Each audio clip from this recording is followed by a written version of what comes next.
주의 성령이 내게 임하셨으니. 오늘 저에게 주시는 하나님의 말씀은 구약성경 미가서 6장 1절에서 8절 말씀입니다. 찾으신 줄 알고 봉독하겠습니다. 너희는 여호와의 말씀을 들을지어다. 너는 일어나서 산을 향하여 변론하여 작은 산들이 내 목소리를 듣게 하라 하였나니 너희 산들과 땅의 견고한 지대들아, 너희는 여호와의 변론을 들으라. 여호와께서 자기 백성과 변론하시며 이스라엘과 변론하실 것이라. 이르시기를 내 백성아, 내가 무엇을 내게 행하였으며 무슨 일로 너를 괴롭게 하였느냐? 너는 내게 증언하라. 내가 너를 애굽 땅에서 인도해 내어 종 노릇하는 집에서 속량하였고 모세와 아론과 미리암을 내 앞에 보내었느니라. 내 백성아, 너는 모압 왕 발락이 꾀한 것과 부올의 아들 발람이 그에게 대답한 것을 기억하며 시딤에서부터 길갈까지의 일을 기억하라. 그리하면 나 여호와가 공의롭게 행한 일을 알리라 하실 것이니라. 6절과 7절은 함께 여러분께서 읽으시겠습니다.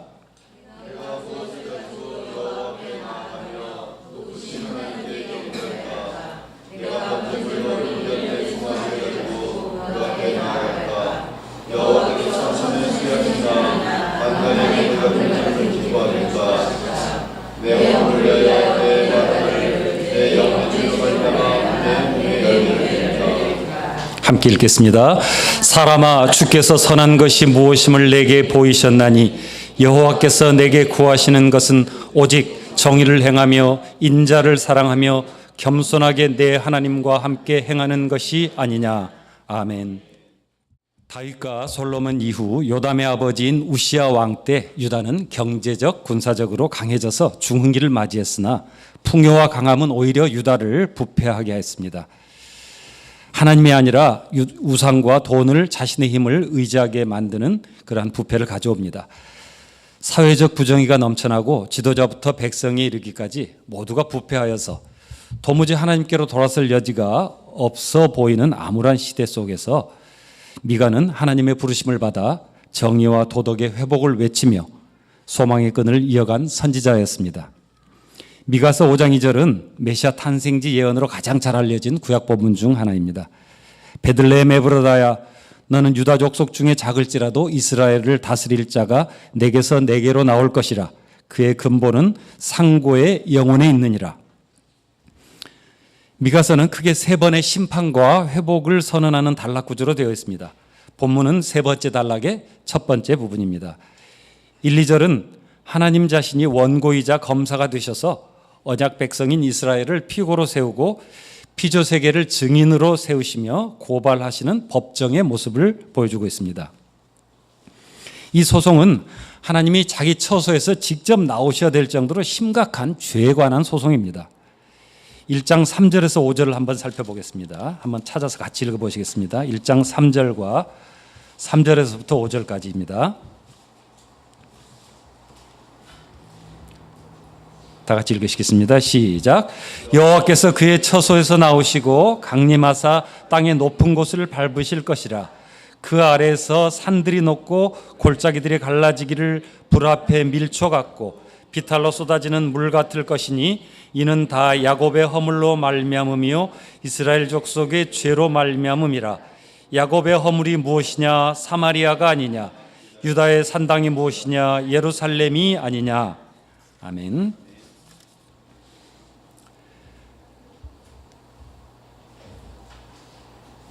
이처럼 큰 죄악에 대해서 하나님께서 송사를 하고 계시기 때문에 무시무시한 심판은 너무나 당연한 상황이었습니다.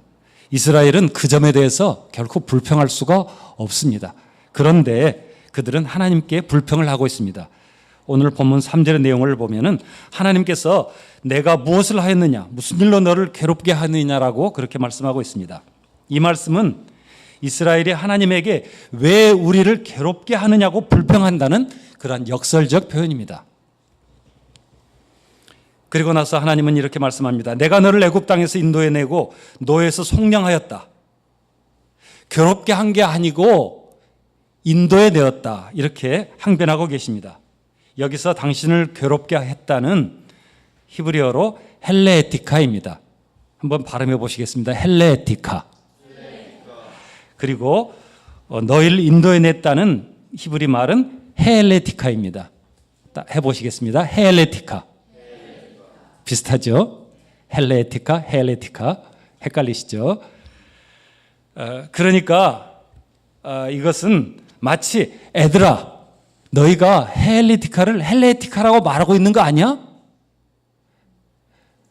너희가 헬레티카라고 말해야 되는데 헬레티카라고 지금 나한테 말하고 있는 거 아니야? 라고 그렇게 물어보시고 있는 하나님의 그 답답한 마음을 표현하고 있는 그런 장면처럼 그렇게 보입니다. 이런 모습이 예배드리면서도 하나님께 우리를 괴롭히고 있다고 불평하고 있는 미가 시대의 모습이고, 또한 오늘을 사는 교회 속에서도 일상적으로 일어나고 있는 그런 일입니다. 그들이나 우리나 하나님을 신뢰하지 않고 연단이 섭리 속에서 이루어 가시는 하나님의 자녀 사랑 방식이라는 것을 이해하지 못했기 때문에 불평하고 있는 것입니다. 5절을 보면 이스라엘은 자신들이 하나님의 언약 백성으로 하나님이 어떤 일들을 하셔서 자신을 지키셨는지 기억해 보라고 말씀합니다. 기억해 보면 하나님이 공의롭게 행하셨다는 것을 알 것이라고 말입니다. 공의롭게 행함이라는 히브리 말 째다카는 비난할 것이 없는 행동, 정직함, 공정함, 정의라는 뜻으로 하나님의 성품을 표현하는 단어로 사용됩니다.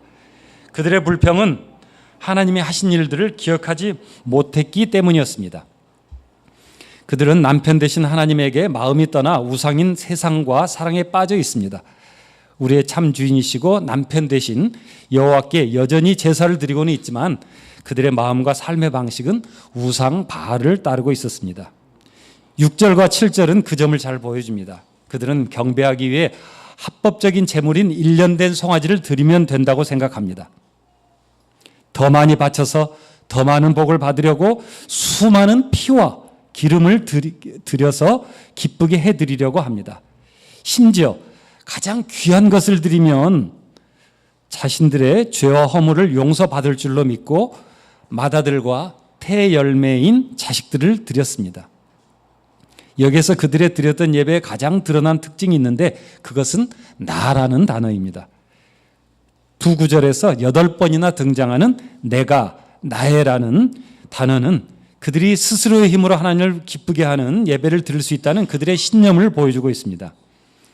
재물과 자녀는 자신의 것이니 마음대로 할 수 있다는 가치관을 보여주고 있습니다.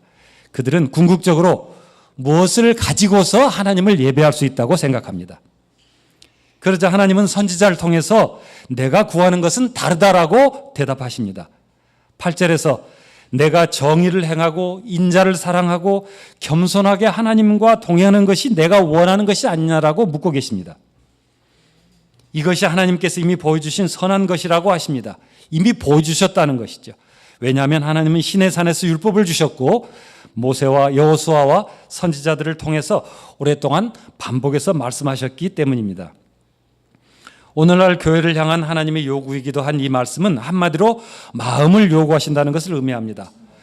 마음 없이 몸만 드리면, 물건만 드리면 되는 그러한 종교적 행위로 그것으로 신의 노여움을 행위로는 신의 노여움을 없애거나 신으로부터 복을 받으려는 우상 숭배와 조금도 다르지 않습니다.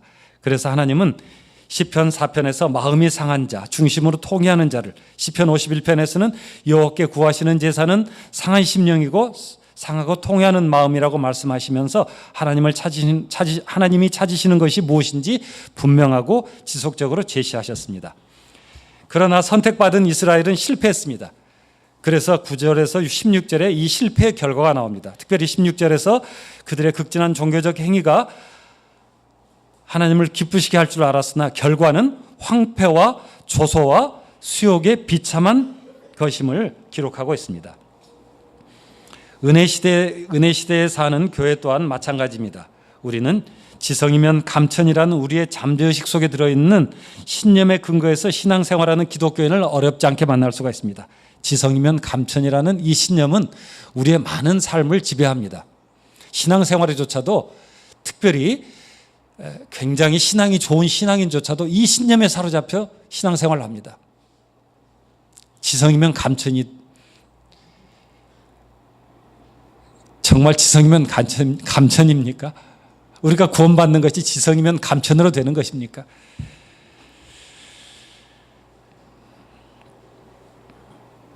이 신념은 인간의 자유의지가 구원을 얻을 수 있게 할 수 있다는 그런 신념을 대변합니다.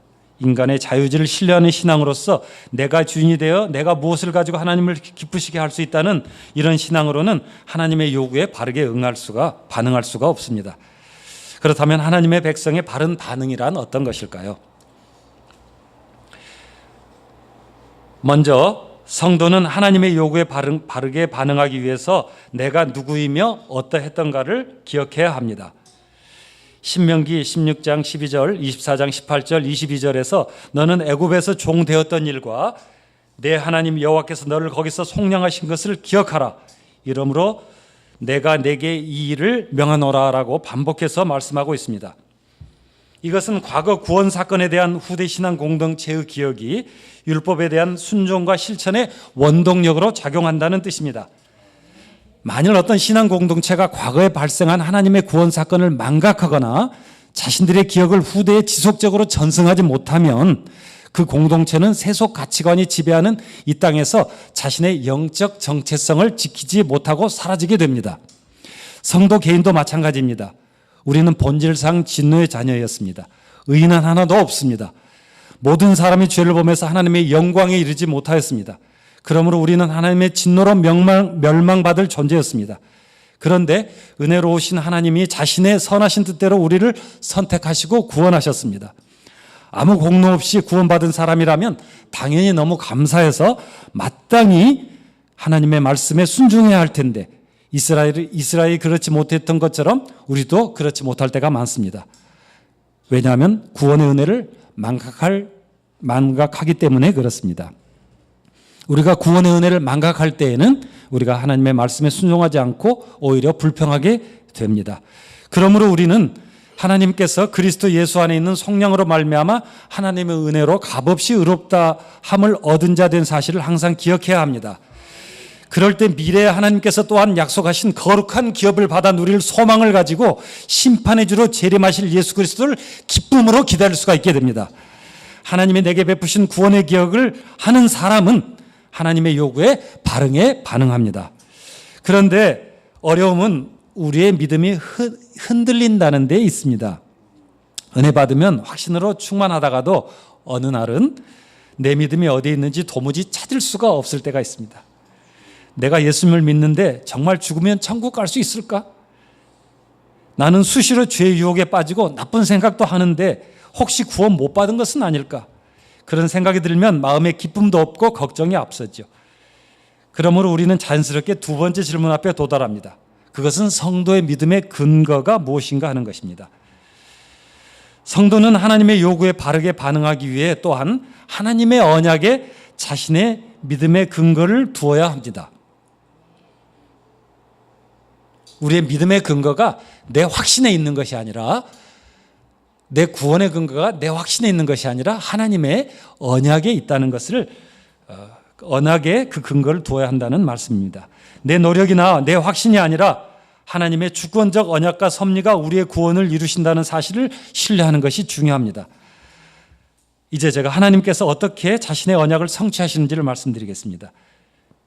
창세기 3장에 나오는 언약을 먼저 보겠습니다. 내가 너로 여자와 원수가 되게 하고 내 후손도 여자의 후손과 원수가 되게 하리니 여자의 후손은 내 머리를 상하게 할 것이요 너는 그의 발꿈치를 상하게 할 것이니라 하시고, 이 약속은 누가복음 1장 31절에 동정녀 마리아를 통해서 이루셨습니다. 보라, 내가 잉태하여 아들을 낳으리니 그 이름을 예수라 하라. 하나님은 아담이 범죄함으로 온 인류가 원죄로 말미암아 죽게 되자 친히 죄에 대한 승리를 약속하시고 마침내 예수 그리스도를 이 땅에 보내셔서 자신의 언약을 이루셨습니다. 예수 그리스도를 통해서 사탄의 권세를 밟아 이기셨습니다. 아브라함께서 하신 약속을 보실까요? 너는 반드시 알라. 내 자손이 이방에서 객이 되어 그들을 섬기겠고 그들은 400년 동안 내 자손을 괴롭히리니 그들이 섬기는 나라를 내가 징벌할지며 그 후에 내 자손이 큰 재물을 이끌고 나오리라. 이 약속은 400년 후에 모세와 아론과 미리암을 보내서 가나안까지 이스라엘 백성을 인도하심으로 하나님이 정의롭고 신실하신 약속을 지키는 분이라는 것을 보여주십니다. 약속의 땅에 들어간 이스라엘이 율법을 통한 구원에 실패하자 하나님은 예레미야를 통해서 또한 새 언약을 주십니다. 더 이상 율법의 조문이 아니라 성령을 통해 구원을 성취하시겠다는 약속을 주십니다. 예레미야 31장 33절입니다. 그러나 그날에 내가 이스라엘과 맺을 언약은 이러하니 곧 내가 나의 법을 그들의 속에 두며 그들의 마음에 기록하여 나는 그들의 하나님이 되고 그들은 내 백성이 될 것이라. 여호와의 말씀이니라. 여기서 그날은 메시아가 오시는 날을 말합니다. 이 새 언약의 성취를 위해서 약 600년 후에 하나님의 한 의가 나타납니다. 바울은 이것을 정확히 이렇게 우리에게 알려줍니다. 이제는 율법에 하나님의 한 의가 나타났으니 율법과 선지자들에게 증거를 받은 것이라. 곧 예수 그리스도를 믿음으로 말미암아 모든 사람에게 미치는 하나님의 의인이 차별이 없느니라. 모든 사람이 죄를 범하였으며 하나님의 영광에 이르지 못하더니 그리스도 예수 안에 있는 속량으로 말미암아 하나님의 은혜로 값없이 의롭다 하심을 받은 자 되었느니라. 이어서 또 이렇게 말씀합니다. 그러므로 이제 그리스도 예수 안에 있는 자에게는 결코 정죄함이 없나니 이는 그리스도 예수 안에 있는 생명의 성령의 법이 죄와 사망의 법에서 너를 해방하였습니다. 이와 같이 하나님은 자신의 약속을 신실하게 지키십니다. 이처럼 우리의 구원은 자신의 노력이나 확신으로 된 것이 아니라 전적으로 하나님의 약속과 하나님께서 직접 행하신 언약의 이행으로 말미암아 이루어졌습니다. 성도의 신앙을 하나님의 약속이 아닌 다른 어떤 노력이나 인본주의적 신념에 그 기반을 두게 되면 실패한 이스라엘처럼 교회나 성도 역시 황폐와 조소와 수욕의 비참한 심판을 받게 됩니다. 그러므로 우리의 믿음은 반드시 하나님의 신실한 영원한 언약에 그 기반을 두어야 합니다. 하나님 중심의 신앙을 가져야 한다는 그런 말씀입니다. 세 번째가 가장 중요합니다. 성도가 하나님의 요구에 바르게 반응하기 위해 오직 예수 그리스도께 붙어 있어야 합니다. 나는 참 포도나무에 내 아버지는 농부라. 무릇 내게 붙어 있어 열매를 맺지 아니하는 가지는 아버지께서 그것을 제거해 버리시고 무릇 열매를 맺는 가지는 더 열매를 맺게 하려 하여 아버지께서 그것을 깨끗하게 하시느니라. 가지는 포도나무에 붙어 있으면 열매를 맺습니다. 열매를 우리가 갖다가 막 붙여주는 게 아니라 붙어 있기만 하면 자연적으로 자동적으로 열매를 맺습니다. 이 사실이 너무 중요합니다. 우리가 어떤 노력으로 막 열심히 해가지고 어떤 열매를 맺으려 하는 것은 참으로 어리석은 것입니다. 그것이 바로 인본주의적 신앙이죠. 우리가 그리스도에게 정확하게 붙어 있기만 한다면, 그리스도와 함께하는 삶만 살아간다면 우리는 자연스럽게 성령의 열매를 맺고 살아가게 됩니다. 막 온유하려고 노력하지 않아도 자연스럽게 온유하게 되고 화평하지 않으려고 해도 화평하게 되는 거예요. 평화가 마음속에 넘치게 된다는 그런 말씀입니다. 이 얼마나 놀라운 복음입니까?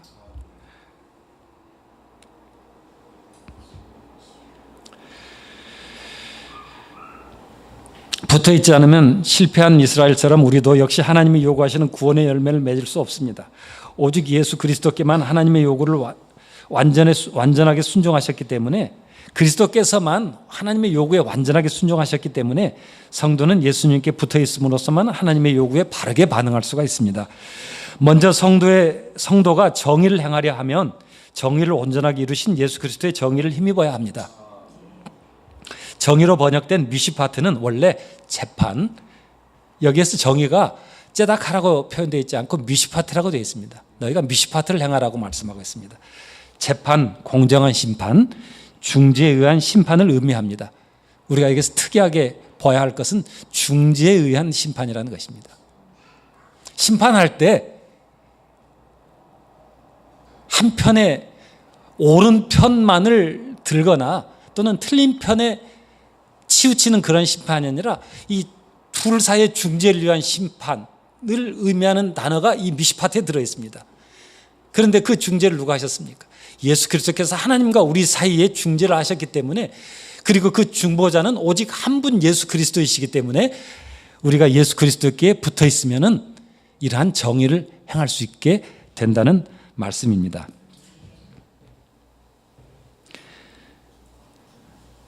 성경은 이렇게 기록합니다. 하나님은 한 분이시요 사람과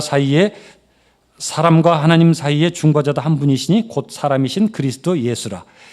예수님의 정의에 힘입어 행하는 사람은 이렇게 합니다. 화평케 하는 자는 복이 있나니 그들이 하나님의 아들이라 일컬음을 받을 것이며, 또한 성도가 인자를 사랑하려 하면 그리스도의 인자 즉 헤세드를 의지해야 합니다.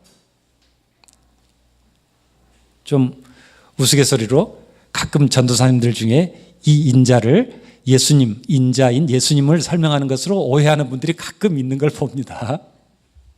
어처구니 없죠. 여러분, 나도 하는데 전도사가 감히 어떻게 그런 것도 모를 수 있어? 이렇게 비난하지 마시기 바랍니다. 전도사도 처음에는 배우면서 아는 거지 처음부터 그걸 아는 그런 사람이 아니기 때문에 그렇습니다. 헤세드는 사랑, 자비, 인애, 인자 등의 의미가 있습니다. 이 인자로 번역된 헤세드란 단어에 포함된 많은 단어들이 번역되고 있지만은 이 헤세드를 완전하게 번역할 수 있는 단어가 참 귀합니다. 그 중에서 가장 가깝다고 한다면 사랑에 가깝다고 저는 그렇게 생각합니다만은, 그러나 사랑을 이해하는 그 내용들이 다 각자 개인별로 다르기 때문에 그조차도 명확하게 설명하는 단어라고 할 수는 없습니다. 우리가 잘 알고 있듯이 이방 여인 룻은 시어머니 나오미와 나이 들어 늙은 노아스에게 헤세드를 베풉니다.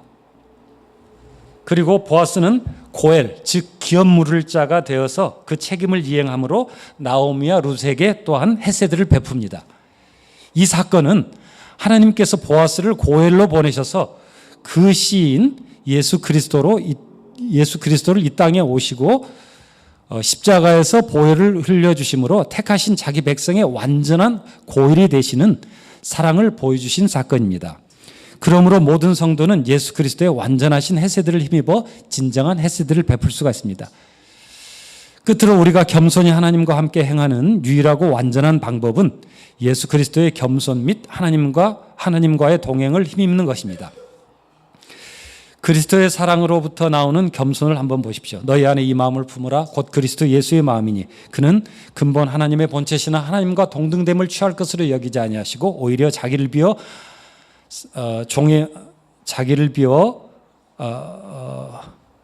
종의 형체를 가지사 사람들과 같이 되셨고 사람으로 형상으로 나타나사 자기를 낮추시고 죽기까지 복종하셨으니 곧 십자가에 죽으심이라.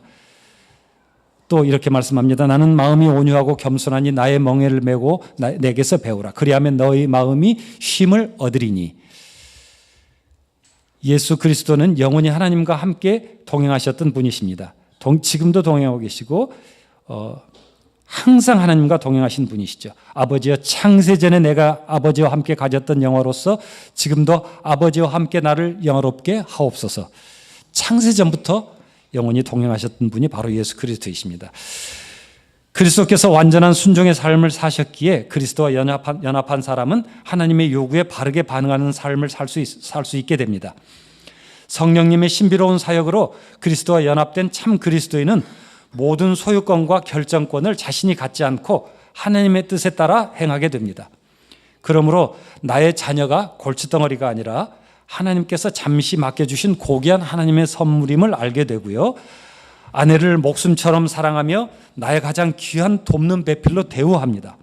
재물에 관해서는 하나님 창고의 청지기로 사랑하며 직장이나 사업이 더 이상 호구지책이나 자아성취 또는 권력과 명예를 위한 도구가 아니라 섬김의 사역지로 바뀌게 됩니다.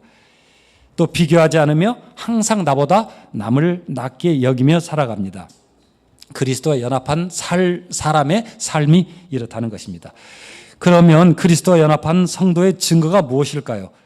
그것은 무엇보다도 하나님의 말씀을 읽고 듣고 지키는 것입니다. 계시록 1장 3절에 이 예언의 말씀을 읽는 자와 듣는 자와 그 가운데 기록된 것을 지키는 자는 복이 있나니 때가 가까움이라. 히브리서 4장은 하나님의 말씀은 살아있고 활력이 있어 좌우에 날선 어떤 검보다도 예리하여 홍과 영과 및 관절과 골수를 찔러 쪼개기까지 하며, 에베소 6장에 구원의 투구와 성령의 곧 하나님의 말씀을 가지라 이렇게 말씀하고 있습니다.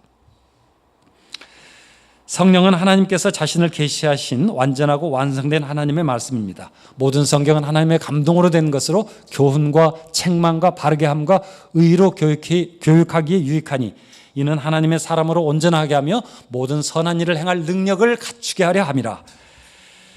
하나님의 말씀을 읽고 듣고 기록된 대로 지키려고 하는 사람은 이미 하나님이 택하셔서 성령께서 역사하신 결과 그리스도와 연합된 삶을 살고 있는 사람입니다. 그러므로 모든 참된 신자는 성경 말씀과 함께함으로 하나님과 동행하는 삶을 살 수 있게 됩니다.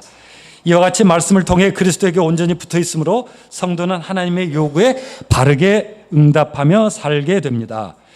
그러므로 택하심을 받은 그리스도의 보혈교회 성도 여러분, 나 자신이 원래 지옥 심판을 받아 마땅한 비참한 존재였다는 사실을 잊지 마십시오. 그리스도께서 택하신 우리를 위해 행하신 일들, 곧 예수님의 십자가와 수치를 기억하여 주시기 바랍니다. 자기 백성을 끝까지 인도하시는 하나님의 신실한 약속과 섭리의 믿음의 근거를 두시기 바랍니다.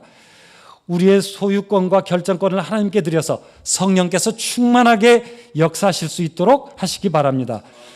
날마다 말씀을 읽고 암송함으로 주 예수 그리스도에게 붙어 있으시기 바랍니다. 하나님의 부르심과 택하심에는 결코 후회하심이 없습니다. 하나님의 부르심과 택하심을 견고하게 하시기 바랍니다. 하나님의 요구에 합당하게 응답하며 살아가는 복된 성도들이 되시기를 바랍니다. 기도드리겠습니다. 사랑하는 하나님 아버지, 오늘 아침에 미가 선지자를 통하여 하나님께서 요구하시는 것을 알려주셔서 감사합니다. 우리의 죄성으로 인해 빠지기 쉬운 잘못된 종교 행위에 대해 경고해 주셔서 감사합니다. 오직 하나님의 은혜로 오늘 또 성경 말씀을 통해 성령의 도우심으로 주 예수님께 굳건하게 연합된 삶을 살아가도록 인도해 주십시오. 그리하여 정의를 행하고 인자를 사랑하며 겸손히 하나님과 동행하는 사람이 되게 해 주십시오. 주 예수님의 이름으로 감사하며 기도드리옵나이다. 아멘.